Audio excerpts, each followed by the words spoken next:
নমস্কার, আমি আপনাদের জ্যোতিষ বন্ধু সৌমিক।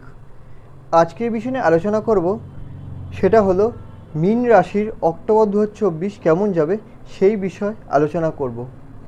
তার আগে বলে রাখি, এই ভিডিওতে স্বাস্থ্য, শিক্ষা, প্রেম সহ কর্মজীবন সহ অনেক বিষয়ে আলোচনা করব এবং শেষে প্রতিকারও বলবো যে কী প্রতিকার আপনি করতে পারেন।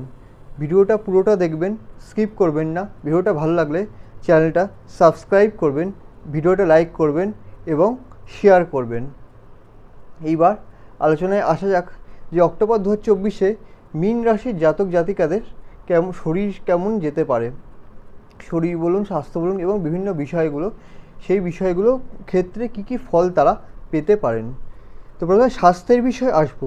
স্বাস্থ্য কিন্তু আপনাদের কিন্তু মোটামুটি যাবে, তবে হ্যাঁ, 17 অক্টোবরের পরে কিন্তু জ্বর, সর্দি, কাশি, ইমিউনিটিতে সমস্যা আসার কিন্তু বিশেষ সম্ভাবনা রয়েছে। অর্থাৎ মাসের সেকেন্ড হাফে কিন্তু স্বাস্থ্য কিন্তু একটু খারাপ হওয়ার সম্ভাবনা রয়েছে। মেজর কোনো প্রবলেম দেখছি না, তবে হ্যাঁ বললাম যে সেকেন্ড হাফে কিন্তু স্বাস্থ্য একটু খারাপ হওয়ার কিন্তু সম্ভাবনা রয়েছে। এরপর আসবো শিক্ষা।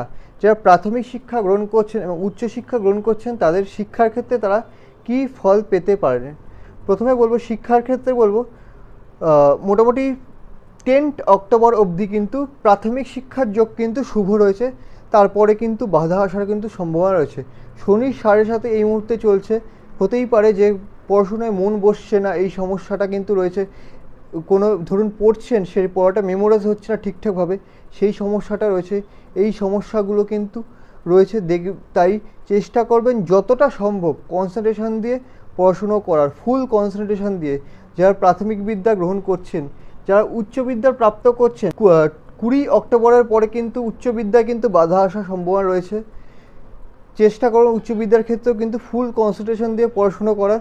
20 তারিখের পরে কোথাও যদি ফর্ম ফিল আপ যদি করেন, একটু ভেবেচিন্তে ফর্ম ফিল আপ করবেন। কোনো ডিসিশান নিলে, এডুকেশন সম্পর্কিত ডিসিশান নিলে একটু ভেবেচিন্তে ডিসিশান নেবেন। এরপর আসবো প্রেমের বিষয়। প্রেমের ক্ষেত্রে 20 অক্টোবর অর্থাৎ 20 অক্টোবরের পরে কিন্তু প্রেমে কিন্তু মিসআন্ডারস্ট্যান্ডিং, মিসকমিউনিকেশন এগুলো হওয়ার কিন্তু সম্ভাবনা রয়েছে। তাই দেখবেন এই বিষয়গুলোতে না আসে, পার্টনারকে বোঝার চেষ্টা করবেন এবং এগুলো থেকে দূরে থাকার চেষ্টা করবেন। এরপরে যে বিষয়টা সেটা বলবো সাংসারিক জীবন। রবি 17 অক্টোবর সপ্তম ঘর থেকে অষ্টম ঘরে যাবে আপনাদের, লগ্ন হইতে রাশি হইতে সপ্তম ঘর থেকে অষ্টম ঘরে। এবং বুধ 10 অক্টোবর আপনাদের রাশির হইতে সপ্তম ঘর, অ্যান্টিক্লকওয়াইজ সপ্তম ঘর, সবচেয়ে সপ্তম ঘর থেকে অষ্টম ঘরে যাবে, যেটা কিন্তু বিশেষ শুভ নয়। তাই আপনাদের এখন প্রয়োজন মাথা ঠান্ডা রাখার। মাথা ঠান্ডা রেখে পরিবারের যে মিসআন্ডারস্ট্যান্ডিং, মিসকমিউনিকেশন, যেই বিষয়গুলো হচ্ছে, যে বিষয়গুলো নিয়ে আপনার জীবনসঙ্গীর সাথে মতপার্থক্য হচ্ছে, এইগুলো ঠান্ডা মাথায় মেটানোর এবং পরস্পরকে সময় দেওয়ার, এটা কিন্তু অত্যন্ত প্রয়োজন। এই সময় মাথা ঠান্ডা রাখা কিন্তু অত্যন্ত প্রয়োজন। এরপরে যে বিষয়টা আসবো সেটা হলো কর্ম। আপনাদের যারা চাকরি করছেন, চাকরির যোগ কিন্তু মোটামুটিভাবে কিন্তু শুভ রয়েছে, তেমন কিন্তু চাকরির ক্ষেত্রে কিন্তু অশুভ যোগ কিন্তু লক্ষ্য করা যাচ্ছে না। বিশেষত 13 অক্টোবরের পরে কিন্তু চাকরির যোগটা কিন্তু আরও কিছুটা কিন্তু শুভ হওয়ার কিন্তু বিশেষ সম্ভাবনা। যারা ব্যবসা করছেন, ব্যবসার ক্ষেত্রে 10 অক্টোবর আগে অবধি, ব্যবসার ক্ষেত্রে 10 অক্টোবরের পরে কিন্তু বাধা আসার কিন্তু সম্ভাবনা রয়েছে। দেখবেন যাতে সেই বাধা যাতে না আসে, অর্থাৎ কাস্টমারের সাথে ঠান্ডা মাথায় কথা বলবেন এবং এবং ব্যবসায়িক যে সিদ্ধান্তগুলো নেবেন সেগুলো কিন্তু ভেবে চিন্তে নেবেন। এরপর যে বিষয়টা সেটা ভাগ্য। আপনাদের ভাগ্য কেমন থাকবে। ভাগ্য কিন্তু 20 অক্টোবর অবধি কিন্তু ভাগ্য কিন্তু মোটামুটি থাকবে। 20 অক্টোবরের পরে কিন্তু ভাগ্য কিন্তু তেমন একটা কিন্তু সাথ নাও দিতে পারে। হতেই পারে ধরুন আপনি চাকরি খুঁজছেন, সেই চাকরিটা পেলেন না।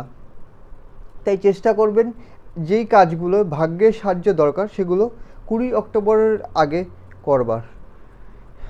এবার আসি প্রতিকারের বিষয়। কী কী প্রতিকার করতে পারে, কী কী প্রতিকার করা যেতে পারে। প্রথমে বলি সানকে উঠে সূর্য প্রণাম করতে পারেন, 1 নম্বর। 2 নম্বর হনুমান চল্লিশা পাঠ করতে পারেন।